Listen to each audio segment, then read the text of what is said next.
আজকে একটা মানুষের গল্প শোনাবো, যে মানুষটা একদম আলাদা রকম। আলাদা রকম কেন বলছি?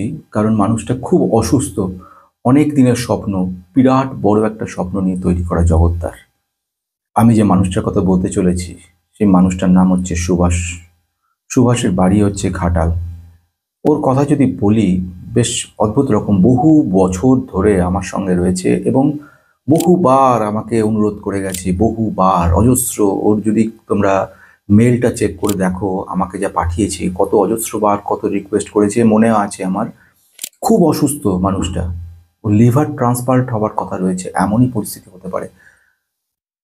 তা সত্ত্বেও সেই মানুষটা কিন্তু আমার সঙ্গে যোগাযোগ রেখেছে, উৎসাহ রয়েছে। কত তো লোক রয়েছে, কত মানুষ রয়েছে ছেড়ে দিয়েছে, দূর কি বলছে লোকটা, কি ভুলভাল বলে, কি বলে, এই বলে, সে কিন্তু ছাড়েনি।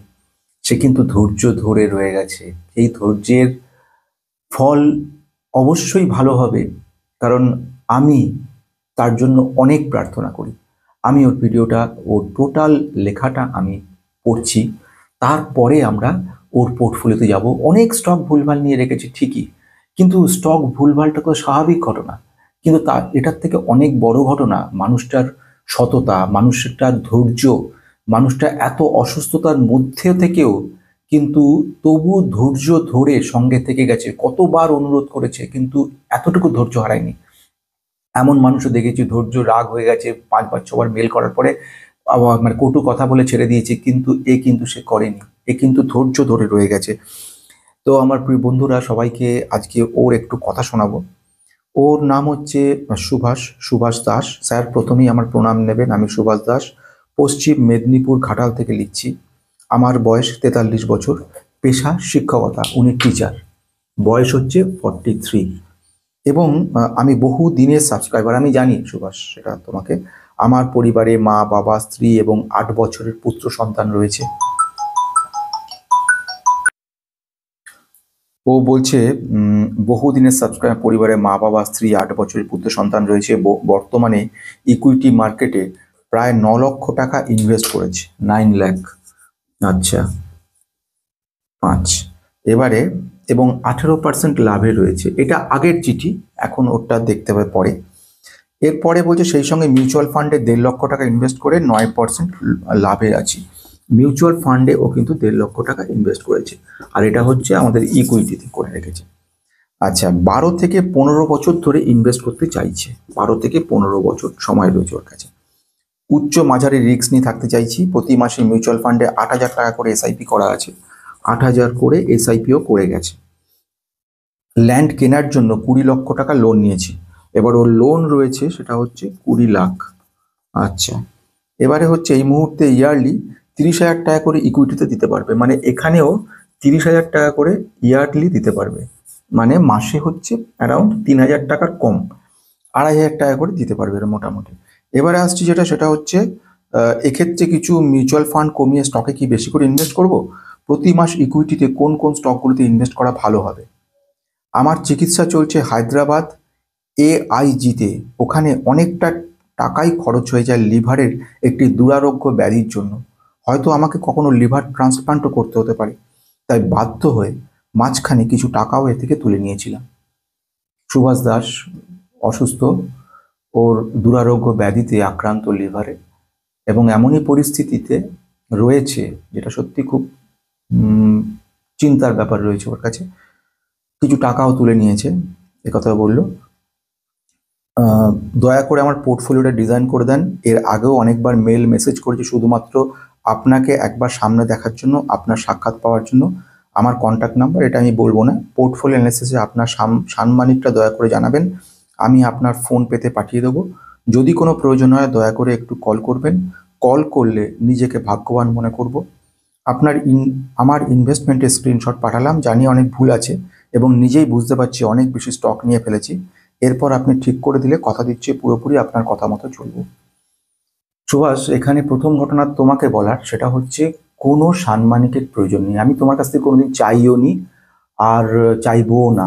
আমি শুধু যেটা চাইবো, যেটা আমি বলবো, সেটা হচ্ছে আমি এবং আমার সঙ্গে থাকা যে কিছু মানুষ যারা ঠিক আমার টাইপের, যারা এইখানে ঠিক এই মুহূর্তে ভিডিওটা দেখছে, তাদেরকে বলবো সবাই মিলে আমরা একটু সময়ের জন্য সুভাষের জন্য প্রার্থনা করি ও যেন সম্পূর্ণ সুস্থ হয়ে ওঠে, একদম যে দুরারোগ্য ব্যাধি আছে সে থেকে যেন সম্পূর্ণ সুস্থ হয়ে যায়।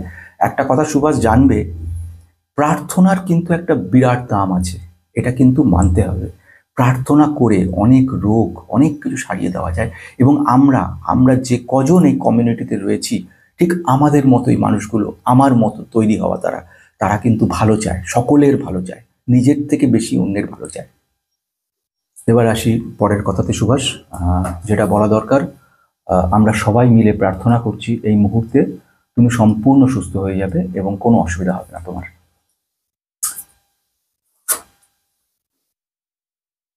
ও অনেক খেটে খুঁটে কি সুন্দরভাবে, দেখলে অবাক লাগবে, আপনারা যখন দেখেন, আমি এইটাও স্ক্রিনশট দিয়ে দেবো, চেষ্টা করব দেওয়ার, যে সেখানে পেন দিয়ে পেন্সিল দিয়ে পাশে পাশে কোন কোন সেক্টর লিখেছে, তার পাশে পাশে কোন কোন স্টক লিখেছে, তার পাশে কটা করে কিনেছে সেটা লিখেছে, স্মল লার্জ এবং মিডে ভাগ করে দিয়েছে।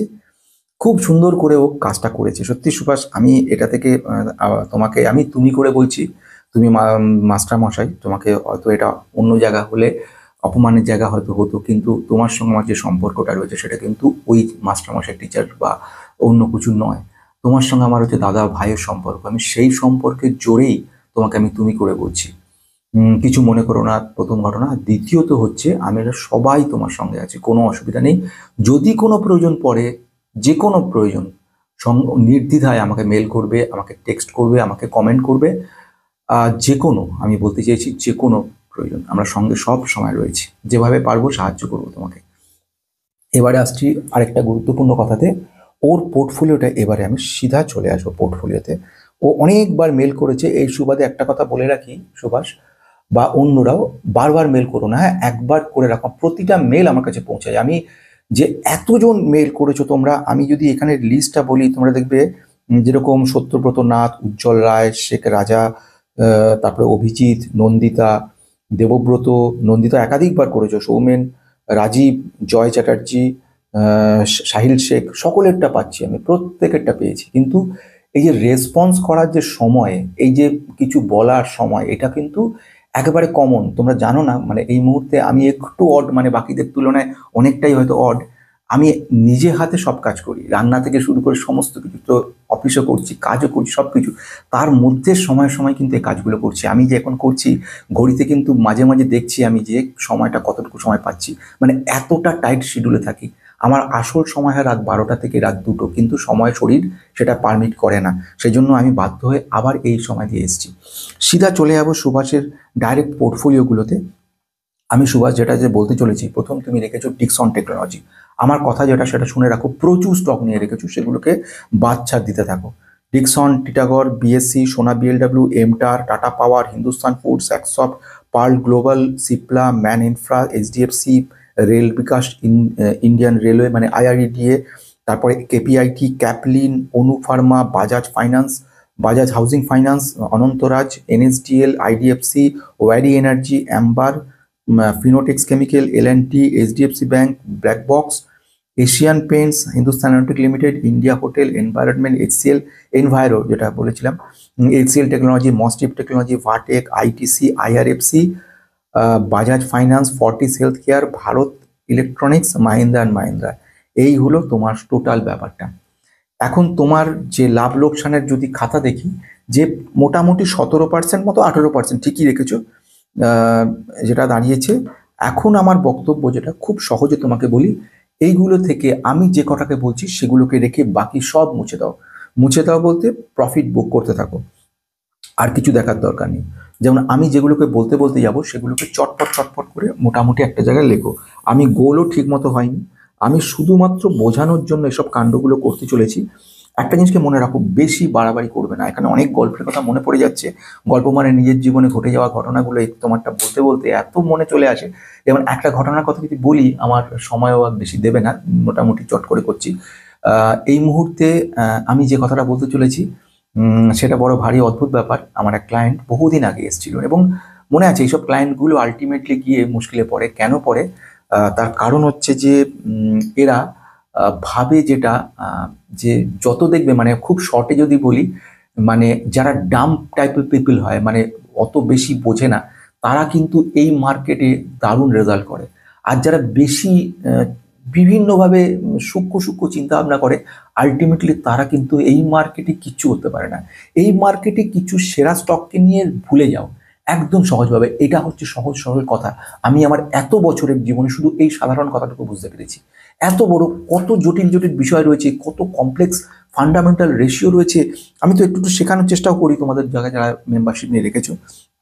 কিন্তু মোদ্দা কথা আমি যদি সেটুকু বুঝেছি যে অন্ধের মতো কিছু সাধারণ জিনিসগুলোকে নিয়ে আঁকড়ে রেখে দেওয়া, এবং আলটিমেটলি যে যা বলছে আমি বুঝি না, জানি না, শিখিনি, কিচ্ছু জানি না। আমি শুধু এইটুকু জানি যে আমাকে এইগুলো নিয়ে চলতে হবে। কতজন ব্যঙ্গ করবে, কতজন বলবে এইগুলো ওইগুলো, কিন্তু শেষে গিয়ে তারাই কিন্তু কাজে দেয়। আমি এই যে কথাগুলো বললাম খুব ডাইজেস্ট করলাম, অনেক সুন্দর একটা গল্প বলার ছিল, এখন সেসব থেকে বাদ যাচ্ছি। আমি যেটা মনে করছি, দেখো ব্যাংকিং সেক্টর বড় সেক্টর, গুরুত্বপূর্ণ। এর মধ্যে সেকেন্ড সেক্টর আমি বলবো FMCG sector, third sector IT sector, fourth sector auto sector. আমি যেটুকু যেটুকু এই মুহূর্তে তোমার জন্য বলে দিতে চাইছি সেগুলোর মধ্যে মনোনিবেশ করো। ডিফেন্স সেক্টরকে রাখবো, কেমিক্যাল সেক্টরকে রাখো, কেমিক্যাল সেক্টর রাখছো, আর রেল সেক্টরকে রাখছো। মোটামুটি এই তোমার একটা সেক্টর ডাইভার্সিফিকেশন হয়ে গেল। এর মধ্যে তুমি যদি ডিকসনকে রাখো, টাটাগড়কে, টিটাগড়কে রাখছো, বিএসসি রাখছো, সোনা বিএলডব্লিউ রাখছো, একেবারে প্রচুর চলে আসছে। মানে একদম তুমি সহজ সরলভাবে বাকিগুলোকে বুক করতে থাকো প্রফিট। আমি যেগুলো যেগুলো বলছি সেগুলোকে তুমি কিন্তু প্রফিট বুক করো।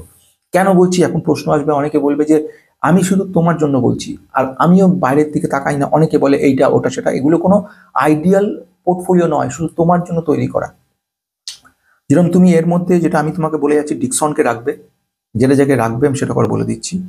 আর এর মধ্যে থেকে টাটা পাওয়ারকে রাখবে, হিন্দুস্তান ফুডসকে রাখবে, আর এর মধ্যে আর আমি নেক্সট ওয়ান রাখতে চাইছি আরভিএনএলকে রাখবে, তারপরে রাখবে যেটা সেটা হচ্ছে অনন্তরাজকে রাখবে, তারপরে ব্যাংকের মধ্যে আইডিএফসি ফার্স্ট ব্যাংককে রাখো, আর এর মধ্যে থেকে কেমিক্যাল সেক্টরে ফিনোটেক্স কেমিক্যালকে রাখবে, এইচডিএফসি ব্যাংকে রাখবে, আর এখানে হিন্দুস্তান অ্যারোনটিক লিমিটেডকে রাখবে, তারপর এইচসিএল টেকনোলজিকে রাখবে,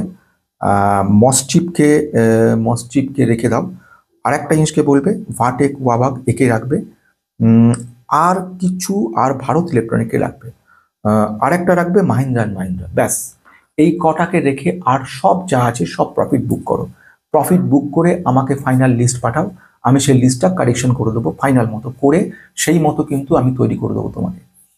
আজকের ভিডিওর মধ্যে ভীষণ সময় কম, আমি সুভাষ তোমাকে উদ্দেশ্য করে এবারে শেষ কথাগুলো বলবো। সে কথাগুলো হচ্ছে, প্রথম ঘটনা, তুমি নির্দ্বিধায় থাকো, নিশ্চিন্তে থাকো, আমি তোমার সঙ্গে রয়েছি। মানে সাধারণ মুখের কথার কথা নয়, এটা একদম পারফেক্ট আছি, সঙ্গে সব সব বিষয়ে আছি তোমার সঙ্গে। এবং যে কোনো ধরনের অসুবিধাতে তুমি আমাকে কিন্তু মেল করবে। আমি তোমাকে একমাত্র চেষ্টা রাখবো, খুব কম মানুষদের মধ্যে দু একজনকে আমি আমার ফোন নাম্বারও দিয়ে দেবো, আমি যোগাযোগ করে নেব। আর দ্বিতীয় ব্যাপার সেটা হচ্ছে, আমরা সবাই এখানে যারা আছি প্রত্যেকে, যে কজন মানুষ আমরা রয়েছি, যে কজন মানুষ আমরা এই কমিউনিটির, আমি তো দেখেছো আমি ঠিক কমিউনিটির কতজন মানুষ, ঠিক তোমার আমার আমাদের মতো মানুষগুলো, ঠিক সে কটা মানুষকে সবাইকে আমরা একসঙ্গে তোমার উদ্দেশ্যে প্রার্থনা করছি যে তুমি সুস্থ হয়ে উঠবে, এবং সুস্থ হয়ে তোমার বাবা মা স্ত্রী সন্তান এদের সবাইকে তোমাকে দেখতে হবে। সুতরাং তোমাকে চটপট সুস্থ হয়ে যেতে হবে। যেটা রয়েছে সেটাকে নিয়ে চলতে হবে। আমরা এই দেশে জন্মগ্রহণ করেছি, এই বিশ্বে জন্মগ্রহণ করেছি, প্রাণ নিয়ে এসেছি পৃথিবীতে, যন্ত্রণা কষ্ট সব কিছু কিন্তু আমাদের সঙ্গে থাকবে, এটাকে আমরা কেউ এড়াতে পারবো না। আমাদের নিজস্ব যতটুকু পর্যন্ত আমাদের ভোগ আছে, যন্ত্রণা ভোগ, আনন্দ ভোগ, সব ভোগগুলো একটা একটা করে আমাদেরকে কাজ করে যেতে হবে, কিন্তু স্বার্থপর হয়ে নয়। আমরা স্বার্থ ত্যাগ হয়ে কাজ করব, নিজের জন্য না, সকলের জন্য। এমন কাজটা করব যাতে নিজেও বাঁচবো এবং সঙ্গে যে আছে, আশেপাশে যে আছে, তাদেরকেও একটু ভালো রাখবো। একটা পোর্টফোলিও আমরা যখন করি, আমার মত, তোমরা যারা আমার অনুগামী বা মনে করছো আমি সঠিক বলছি, তাদের বলবো একটা পোর্টফোলিওর একটা অংশ, একটা কি দুটো স্টক রেখে দাও, যেটা নিজের জন্য নয়, যেটা তাদের জন্য, যাদের জরুরি, খুব জরুরি যাদের। আজকে আর বেশি কিছু বলবো না, ফাইনাল জায়গায় সুভাষ 8,000 টাকা করে এসআইপি করে যাচ্ছ, সুন্দর মতো কাজ করে যাও। তুমি মিউচুয়াল ফান্ড থেকে কমিয়ে ইকুইটিতে রাখার কিচ্ছু দরকার নেই, সুন্দর করে কাজ করে যাও। 30,000 টাকা করে তুমি রাখতে চাইছো, আগে আমাকে ফাইনাল চার্টটা পাঠাও, সেই চার্ট অনুযায়ী আমি তোমাকে মেল করে দেবো। আর ভিডিওতে বলবো না যে কোনটা কোনটা তুমি 30,000 টাকা রাখবে। রেখে শান্তি মতো নিজের কাজ করে যাও। তুমি যেভাবে এগোচ্ছ, যে কটা স্টক বলে দিয়েছি, প্রফিট করার পরে ওই পুরোনো স্টকগুলো যে কত টাকা হয় তুমি আমি জানাবে যে কত টাকাটা প্রফিট বুক করার পর হয়েছে, সেগুলো তুমি এগুলোতে দিয়ে দেবে। দিয়ে ছোট করে আনো, কোনো চিন্তা নেই, কোনো অসুবিধা নেই, সব সময় সঙ্গে আছি, কোনো অসুবিধা নেই, ঠিক আছে? ধৈর্য ধরে এগোতে হবে আমাদেরকে, প্রার্থনা রাখতে হবে বাকিদের জন্য, সকলের মঙ্গল হোক, সকলের ভালো হোক, আমরা যেন সত্যিকারের মানুষ হতে পারি। এই জগৎ, এই যে যাকে বলা হয় কলিযুগ, যেখানে মানুষ স্বার্থপর হয়ে গেছে চরম, মানুষ মানুষকে দেখে না, শুধু নিজের স্বার্থ ছাড়া কিছু বোঝে না, সেই জগতে আমরা একটু আলাদা হব, আমরা একটু আলাদা হয়ে নতুন করে ভাববো, নতুন কিছু, যেখানে সকলের জায়গা থাকবে, শুধু নিজের নয়, নিজের থেকে বেশি সকলের জন্য ভাববো। এতে আঘাত পাবে, প্রচুর আঘাত পাবে। জীবনে আমার ক্ষেত্রে কম আঘাত পেয়েছি, কিন্তু তা সত্ত্বেও প্রচুর, কিন্তু আলটিমেটলি দিনের শেষে, সময়ের শেষে, জীবনের শেষে গিয়ে একটা আলাদা আনন্দ পাবে। এইটুকু আমি বলে দিতে পারি, যে আনন্দ তুমি সারা জীবন নিজের জন্য শত কাজ করে গেলেও, নিজের জন্য খেটে গেলেও পাবে না। একবার হিসেব করে দেখো, একবার আমি বাকিদেরও বলছি, একদিন প্রচন্ড খিদের সময় যখন কিছু খাবার তুমি হাতে নিয়ে আছো, তোমার সামনে একটা ভিখারি এসে বললো খাবার খাইনি বাবু, আমাকে 2 দিন ধরে কি খুব খিদে পেয়েছে, তোমার পুরো খাবারটা তাকে দিয়ে দিয়ে দেখো, বা কিছু অংশ দিয়ে দিয়ে দেখো, পুরোটা দিয়ে দেখো, দেখো না, একদিন একদিন শুধু দেখো না,